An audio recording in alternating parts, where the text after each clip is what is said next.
তো দেখো অনেকদিন পর দিদির বাসায় এসেছে আর সবার কাছে দিদি মানে একটা ভালোবাসার মানুষ, ঠিক আমার কাছেও সেম। তো হ্যালো বন্ধুরা, welcome to my YouTube channel. কেমন আছো তোমরা সবাই? তো দেখো আজকে আর একটা নতুন ভ্লগ। তো দেখো দিদিদের বাড়িতে আজকে কাজ করবে, তাই দিদি আমাকে সকাল সকাল তুলে দিল ঘুম থেকে উঠে দেখি তাওয়াই মশাই অনেকগুলো মাছ নিয়ে এসছে।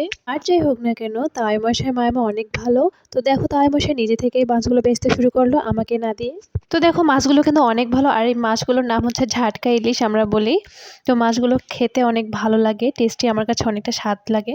তবে এই মাছের একটা খারাপ যেটা হচ্ছে এখানে অনেক ছোট ছোট হচ্ছে কাটা থাকে। আর এইদিকে দেখো মায়েমা আমার হচ্ছে পানি কুমড়া, যেটাকে আমরা চাল কুমড়া বলি, কাটতে বসছে। এটা দিয়ে ঝোল রান্না করবে সেই মাছগুলোকে দিয়ে। তো কুমড়াটা অনেক বড় ছিল, চাল কুমড়া, জানি না তোমরা কি বলো। আর এই হচ্ছে আমার দিদির ছেলে, কি বলবো, অনেক দুষ্টু।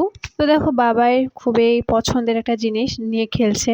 তো সে অনেক দুষ্টু, একটু যদি ধরতে যাই তাহলে সে ওখান থেকে পালায় যায়, সে আমার কাছে মোটেই কোলে আসতে চায় না। তারপর এদিকে দেখো পানি কুমড়াগুলো অলরেডি সিদ্ধে দিয়েছে দিদি, আর এই চাল কুমড়া দিয়ে ঝোল রান্না করা হবে মাছগুলো। আর দেখো এদিকে কিন্তু ভাত অলরেডি হয়ে গেছে। আর এদিকে দেখো যে মাছগুলো আমরা বেচলাম সেই মাছগুলো দিয়ে মচমচ করে ভাজতেছে দিদি। সুন্দর, দেখো কত সুন্দর একটা কালার চলে এসছে। তো কেমন লাগলো আমার এই ভ্লগটা অবশ্যই তোমরাও জানাবে।